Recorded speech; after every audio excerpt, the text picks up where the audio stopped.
Welcome to Chaplain Otto Ministries. Thank you so much for joining us today. I'm really excited about this episode that you're getting ready to watch.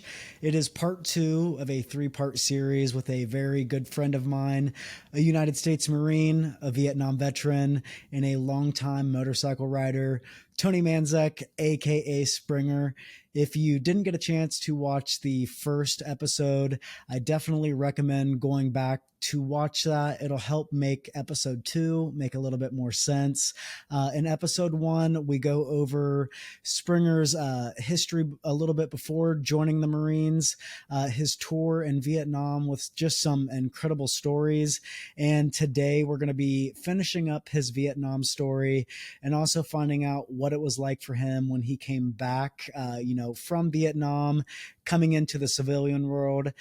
This video is PG-13, so if you are used to watching my general content of preaching and everything, there are a few swear words in here, but I think that we can grow past that. This is an amazing story. I'm very honored to, be able to be a part of sharing Springer's story, and we do have a part 3 coming out, which will be going over his experiences in the motorcycle world as the second boss of the Black Pistons when they came to the United States. So to make sure you get that update, if you have not already, hit the subscribe button. You're going to want to click that now to get updates. If you like this video, please give us a thumbs up. And if you have anything to say, leave us a comment. Look forward to seeing you at the end. And thank you so much for joining.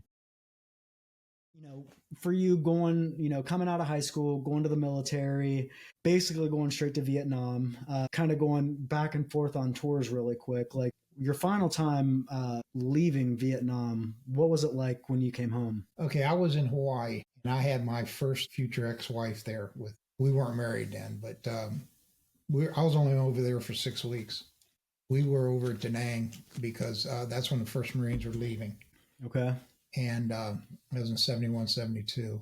And they needed, all they had over there was the Air Force and the ARVNs around the air base. And they were getting intel that they were going to have some problems. So 3rd Marine Regiment from Kaneohe Bay were sent over there. And we went over there and we were there for 6 weeks. And we did our patrols and stuff. And like I told the guys, I was a platoon sergeant, I said, look, this is my AO. This is where I spent most of my time in Vietnam. I came to Da Nang. I was stationed out of here. I was with recon out of here, 30 platoon, and all this whole area, I know it. It says, if I tell you to do something, just do it. Don't say. There was only 2 combat Marines in my platoon, me and a corporal. And a corporal used to be a staff sergeant. Okay, so he got busted down. Yeah, he got busted down. Or otherwise, he would have been the platoon commander. But anyways, me and him got along really well. So we were over there for 6 weeks, and my platoon, 6 weeks we were over there, did not lose one person. We got hit, and I mean, I'm saying it was all fun and games. We had a few guys that got hit and stuff, but we never lost anybody. The other 3 platoons that are over there, I can't say the same. So I was real proud of these guys that they listened. And they were real smart about it. I mean, because they knew I was a combat Marine. They knew, the corporal, they listened to him too. And these guys weren't stupid. These guys were young kids too. Mm-hmm. And this is the first time they were, I remember we were on a C-5 Galaxy flying over there. We went over there 3 times. The first 2 times they turned us back. The third time, the first sergeant came out and started handing us ammo to pass out. And that happened, I knew we weren't coming back because they don't give us ammo until it's, so we're loading up our magazines and stuff. And that's when I talked to everybody. I got them all together and I said, this is a no shit deal right now. Bend over and kiss your ass because it's about ready to go. Give your soul to Jesus because you might not make it home. Took it to heart. The guys took it to heart. And I'm glad they did because, I don't know, I was never in that situation where I was in charge of anybody like that. I didn't see anybody get hurt. And that's a big responsibility. And I mean, I've known you for a while now, and I didn't know that you were a platoon sergeant. Yeah. But I mean, I see that, you know what I mean? And It's crazy the questions that we don't ask each other. Right. Throughout knowing each other. So what happened in that moment? No. They were passing out the ammo. Was this at the beginning or at the? This was right before we landed. Within a couple hours before we landed at Da Nang. We're giving all the ammo out because as soon as we landed, we got on 6 pies and we went to the area that we were going to be staying at. And it was old Air Force Base, barracks and stuff. We weren't in it that much. We were out around it. There was a perimeter around the base, and our platoon was at one area. The whole regiment was set up, around the base, and our platoon had one section. We were out there most of the time. I mean, we get relieved, one squad would get relieved, come back in, eat, sleep, and we just rotate like that. We'd have a 12-hour on, 12-hour off rotation. We had 4 squads. So we had 2 squads out every time. And then out of them 2 squads, we had a couple fire teams that would go out on the other side of the wire and set up either an OP or some kind of like a listening post or something, see if anything was coming on. Like get transmission and comms coming through, pick that up? Well, no, if anybody was coming on, you can hear them. Okay. Things like that. Then we call in mortars or whatever we had to call in, or we call back and say, hey, we're going to get hit. And then they usually cut. But we were lucky there. They didn't attack us in force. It was always the small units that would hit us. It was more harassment than anything else. Yeah. Because that's all they wanted to do. They wanted to just harass us, whittle us down, shoot a few guys, get them in the hospital. They didn't care if they killed us or not. A lot of the stuff that, like the punji sticks and stuff, they weren't meant to kill. They were meant to maim. So if somebody stepped on a punji stick, it'd take 2 guys to take them back. So that's 3 guys out of the fight. It was attrition. Man, I'm glad I asked that. But what my question is, you hear a lot of Vietnam vets coming back from the war and, how they were treated. So you went, you had all this stuff go on in high school. You go to the military to, change your life. You make it through hell and back. What was it like coming back to America? The first time I came back to Columbus, and it wasn't that bad. LA was kind of shitty because we went from Travis Air Force Base and then we went to the LA airport and then I flew home. But we were in there very early. And a bunch of us, even though I wasn't old enough to drink, a bunch of us went into the bar at 6 o'clock in the morning and we started drinking. Before our flights. So I was kind of half tipsy. So a lot of the stuff kind of rolled off my back. People were saying shit. You had the Moonies out there trying to give you flowers and you had people out there with signs. And, every time you see people in uniform, it didn't make no difference if they were coming back from Vietnam or not. I just didn't let it bother me that much the first time coming back. And then when I went home, there was no problem there. Everybody, was glad I was home. My friends, my relatives, we went out and partied for 30 days. I had a good time. I went back out to California for a while before I went back over. In the southern part of California from LA south really sucks. They treated military like shit. They were money people. They wanted your money. That's all they wanted. But farther north, like San Bernardino and stuff like that, they were great. Because we used to go to the mountains a lot in San Bernardino, and people there just treated you like, human beings. Yeah. And I wasn't used to that. Then I left California and went back over for 3 months. And then I came back for a short period of time and then went to Hawaii. And Hawaii's all military, so everybody everybody loves you there, but the locals. There you go. If you're not a local, if you're a Holly, they don't like you. You know that. Yeah, no, absolutely. And it's weird to understand. But especially being a white male, and people don't understand that these days, but being a white male over in Hawaii it's different. Sure it is. And I mean, honestly, like that's the first time that I ever experienced, racism. Of course they didn't want us there in Afghanistan, but I'm like, man, I'm going to Hawaii. This is great. But there were places that were blacklisted that we were not allowed to go certain parts of the island. But the Marine Corps, man, you guys had the best, beautiful base there. I got to go shoot there a couple times. Did you? How'd you like it? Oh, I loved it. I mean, you could see the ocean and everything. Yeah. I was in Section 8, Wahiwa, at Schofield Bear. Yeah, that whole area was nice. I did a lot of good stuff there when I was in Kaneohe Bay, man. I just loved it there. Hell, we had a rodeo there. We had a bunch of guys set up a rodeo, which was kind of neat. Surfing contest, like bull. Oh yeah, rodeo? Bulls, horses, everything. The guys just set it up were from Oklahoma and Texas. They were in our command, 3rd Marines. They got with the CO and said, "Hey, why can't we do this?" Because they had a rodeo area, but it needed to be cleaned up and fixed, And they got together and they said, could we do this? And they said, well, get with special services and da da da da. They got all the information done. It took them about 6 weeks before they even got started on cleaning the place up. So on weekends, a bunch of us would get together and we'd help them. One of the guys was a local, and he knew some guys from the Big Island. It's a farming area. It's got cattle. It's got horses. This local knew some people that knew people, and they got together with a bunch of people, and they said, hey, we're going to do this, try to do this rodeo. So they got, I think it was 10 bulls and 20 horses. They would donate them. They would bring them in. I tried getting on one of them. Never do that again. I tried a horse and I tried a bull. Wow. And that's, well, you got to remember, Springer. I was in my early 20s. Come on, man. I tried something. But you're a wild man. I got on the horse, and that I lasted about a half a second, if that long. It's like as soon as it broke loose, I'm gone. Flying through the air. Yeah. What was scarier, that moment or a helicopter crash? When I hit the ground on that scared the shit out of me. I bounced off that ground, and I tell you. And then when I was on the bull, I lasted about maybe 3/4 of a second on him. Yeah, I can't believe that you got back up.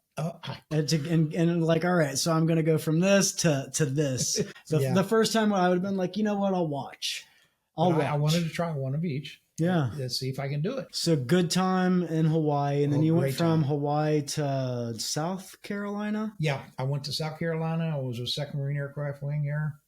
And I was with them until I got out in 77. Went over there in January 73. I went over there and I got out in September of 77. So knowing that you had a rough experience before the military, and we're involved in some things that aren't going to be talked about. Went to Vietnam multiple times, Hawaii. Then you got out of the Marine Corps. What was the military like with helping vets with PTSD, or is that something that you struggled with at the time? Well, the only thing that helped me get over a lot of that is that I was in for so long. I had problems. I've got, my last ex-wife, she passed away, so she can't talk to her.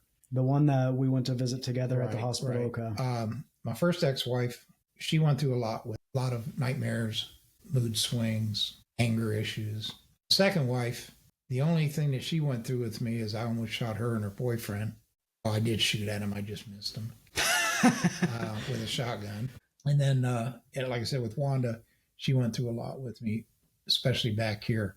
But if I wouldn't have stayed in as long as I did, it would have been a lot worse. Yeah. Because I know a lot of guys that, back in the 60s, you got drafted, you went to boot camp, you went to Vietnam, and then they sent you out early and you came home. I don't know if you know this or not, but in 1968 to 75, the average incarcerated person in the prison system, there was 468,000 vets in prisons throughout the United States. You know why they were there? PTSD was 90% of it, I think. This is my opinion. I don't know.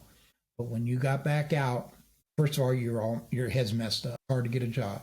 It was hard. It's hard now to get a job, really. They didn't have education. Most of them were high school, students or less. You didn't have your college-educated people, except maybe some of the officers, and a lot of them just stayed in. So your guys that got drafted did not have the experience or education to get a good job. So what would they do? Rob a liquor store, or do drugs, or try to sell things, or illegal stuff that would land them in prison. And from your prison ministry, there's no way they should have been incarcerated if they would have had help. PTSD back then, they call it shell shock and stuff and everything, was not addressed until, with me, it wasn't until 2000s. That's a gap. Yeah. I did not get any kind of help from the VA until in the 2000s, within the last 20 some years. So I missed, besides the help and the money I could have got, I always had a good job, so I didn't worry about my insurance or, going to a hospital, things like that. When I found out more that how the VA started helping them, said in the last 20 some years, then I took advantage of it. Yeah. But earlier than that, I saw how they treated my dad, how they treated other vets. They just, I don't know, in the hospitals, they didn't care First of all, besides giving veterans money and for help, they need to get PTSD, any kind of problems they have, fix them, help them. And I mean, I feel like they just want to pump people full of medication and give you these pills for problems that take it all away. Yeah, they're not helping the problem. They're just masking it. 100%. Yeah. When I got out of the military, I mean, it was less than a year I was in jail. I was taking the medication that they gave me because I was crazy, which made me crazier. It enhanced how much I wanted to drink and party, and I was lights out before you know it. And I mean, I was crazy. I'm a different man than I was 10 years ago. I mean, I'm a different man than I was 3 years ago, and I've slowly just been working on trying to build that. But I mean, PTSD mixed with alcohol put me in handcuffs more than once. And not just you. Many. Have you been I don't even know if you've ever had been arrested. Coming out of the military, PTSD stuff. We'll talk about the biker stuff here in a little bit. Well, let's see. I was probably arrested more in the military than I was out of the military. Okay. Is this obviously after Vietnam? Yeah. Okay. Yeah. But they were all things that first sergeant and stuff would get us out of. I mean, it wasn't anything serious, usually fights or drunk or whatever, drunk and disorderly. When I got out, I was arrested, disorderly conduct, breaking out a window in a police car, a few other things. Nothing serious. Nothing serious. No, not really. If you think about it, I didn't shoot I didn't pull a gun on anybody. Yeah. That they know of. I mean, I definitely did. Yeah. Well, see, thank God I didn't get caught for that. Yeah. See, like with me, I was in 2 firefights in Columbus. This is before CCWs were involved. Because I always carried a gun. Yeah. Always. And the only time I quit carrying a gun is when I put a patch on my back, and we got stopped a lot. And that only happened for a couple of years, and then I got my CCW to make it legal so that I wouldn't go to jail. I didn't need no felony. To me, I said, that's bullshit. Thank God I had not ever been arrested until after the military. Well, no, I did. I got arrested not too long before it for underage drinking, Well, which, it is what it is. But I mean, the first time I got arrested, I had a loaded handgun in the car. I did have my CCW, but drinking alcohol and having a weapon at the same time, it's oil and water. They can screw you if they wanted to. Thank God I got in lieu of conviction off of that and just had to, do community service and pay a bunch of. It wasn't hard. It wasn't hard. I wish it was hard. The second time without a weapon, that was way harder of a process that I went through, and that really that difficult, painful process of going through that changed how I viewed things, and it made me want to be a better person and to start to want to get help through that. Right. Man, coming out of the Marines, coming back to Ohio, obviously tons of opportunity for you to end up like what we will end up talking about here later on in the show. But, the veterans we both know veterans that are Vietnam vets that have been incarcerated since they came back. So you said some had a hard time getting a job, but obviously you were able to get a job. Yeah, I got pretty lucky. When I first got out, well, the job I put in for, I worked for the Juvenile Detention Center. First year I was out. So I was a CO for them. And I was thinking about making law enforcement, something. So I took the test twice for Columbus, and I passed it, top 20%. And you see what I'm doing? You think I'm a cop? No, I know. Now, I'm not going to get into why, but there was reasons why, and it had nothing to do with me personally. Yeah. Okay. And this was back in 78 and 79. So if you go back in your history, you can figure it out, and then you can figure it out on yourself what the problem was. So I didn't become a cop. I worked for the railroad for a year. And after that, I got a job with my brother working building maintenance downtown for Galbraith Corporation. I was with them for 9 years. So I drove a school bus in Columbus for 4 years. No kidding. No. Yeah, that was fun. And you make fun of me with school bus jokes. Yeah, of course I did. So I became a school bus driver for 4 years. And then I got a job with a over-the-road company that got my Class A's through them. They paid me to go to class for them. And I went over the road with them, and I stayed with them for a year or so. Back then, and this is in the 80s, they didn't pay what they said they were going to pay. And you got to be out on the road 24/7. Well, I was married. I had a kid. It just wasn't conducive to what I wanted to do. I came back, back to Columbus. I told them to kiss my butt. Got a job with Rumpke, which was, driving a trash truck. Well, it was a roll-off truck. And I did that for almost 9 years. And then I left them and went to work for this guy. And I was driving a truck. It was all local, but I was delivering meats and stuff for him. But it was all 1099. I had any kind of benefits at all. When the wife lost her job, she lost our benefits. I told the boss, I said, hey, I got to have benefits. If you don't get me benefits, I'm going to quit. Oh, we'll see. And he did that for a couple months, and we just couldn't do it. So I quit him and went to work for O'Reilly's Auto Parts as a driver, delivering parts. And I had, insurance, health insurance, and all that for me and the wife. And this is before I got on my VA stuff. I was like 30% disabled on my VA, so I'm not getting a lot. Yeah, just getting a little bit of money, but I'm not getting. And then when it went up to 50%, I got my health insurance and everything, but I still had to work for her to get hers. So I stayed with O'Reilly's for 6-7 years. When I went up to 80% and she got a real good job, I retired.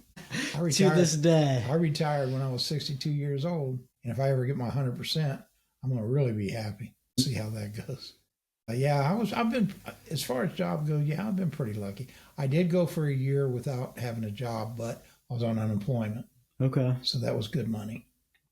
That was after I got out of with Rumpke, making, I think, clearing $400 and some a week, which ain't bad. I mean, back then, that's good money. Yeah, it was real good money. And normally I'm poking fun at you with stuff like that, and I've had a couple old jokes I was going to say along the way, but I'm really just enjoying hearing how everything transpired. And I was pretty lucky, that way. I mean, sure, I went through some rough times, but as far as, working and stuff, I was pretty lucky.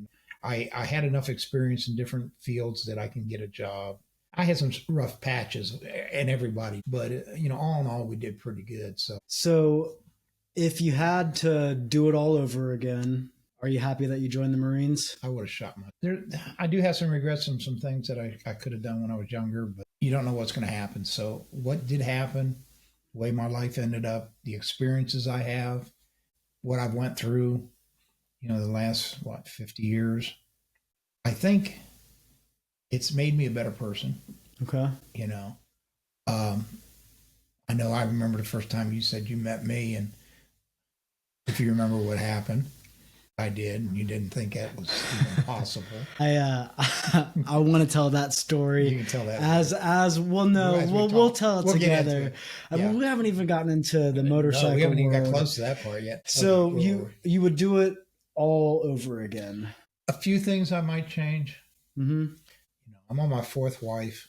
Maybe I'd change that, but you know what? I guess I learned. I got a good one now. Oh, I love Nance. Yeah, she's amazing. Makes the best jelly, homemade. It taught me a lot. So it's all good learning experiences. Yeah, and that's the way. It's all life learning experiences.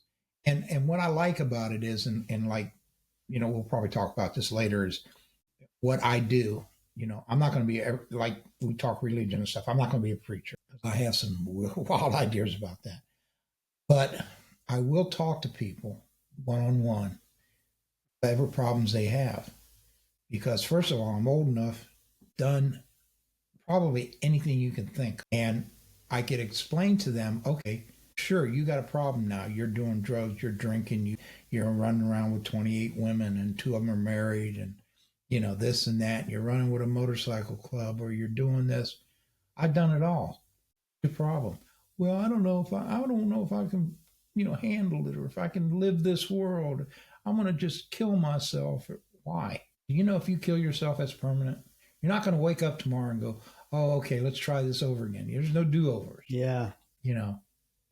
There's no do-overs with suicide or killing yourself. There's no do-overs for a lot of things. So I talk to people and just try to express my experiences and help them. I'm not going to preach God to them or nothing, because it's not my place. That's what preachers are for, and my pastor and you, and the people that have more experience. I've got it. Don't say I don't. Yeah, I know that you do. I've been through Bible studies, and it's not that I don't. It's just that I don't want to. And I get that you don't feel comfortable with that, but what I see you do is you're the opening conversation to somebody that people can trust. You can talk them off the ledge, but you know where your limits are at. Sure. You know what I mean? And then you point them in the right direction to, and that's what maybe I've done. People like Pastor Tim I've done that myself. I've done that with Tim for years. And, like I told you, we used to do a lot of bike blessings through the church. And by doing that, we would go to different bars and stuff and give out flyers and talk to people. And I would talk to them, and we'd drink, because I drink, I'm not going to say, oh yeah, I'm a teetotal. No, I drink. But anyways, I do drink. And we get into the bars and we talk to people. And we explain what the bike blessings are and da-da-da-da-da. And then if they start saying like, well, about the Bible or Christianity or whatever, I said, look, that's all well and good. If you want to learn about that, and then I'd point over there, and that's where Pastor Tim would be, and usually with his brother-in-law or somebody. I said, talk to them. That's my pastor. He'll tell you anything you want to know. I said, me and you, we talk about drinking and bikes and stuff, but you can talk to him about that. And it worked. A lot of people would go over and talk to him. A lot of them would stay and talk to me, whoever I'm with. And that's just the way, that's what I feel that I can give to people. Like you said, I can give them my experience, my insights, my help if they need it. And, just like in the prisons, the guys I've talked to over there, we've got a lot in common. The only difference is I didn't get caught and thrown in jail. Same. I mean, I got caught and thrown in jail, but no, there were other instances where if I would have got caught, you would have still been in jail. We wouldn't know each other. Well, and just like me, the same thing. When I was younger, if they would have caught us doing a few things, okay, I would have been a juvenile a couple times. So they would have probably got me out after I was 21. And I would have probably never gone in the military then. And I would have probably ended up back in, just statistically. Like I said, both of us have been real lucky that way.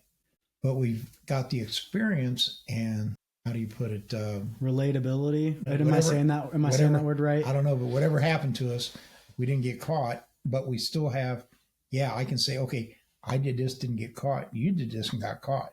But we can still talk about it, And like I said, the guys that we've talked to, that I've talked to, I get along with them well. Yeah. They open up to me big time.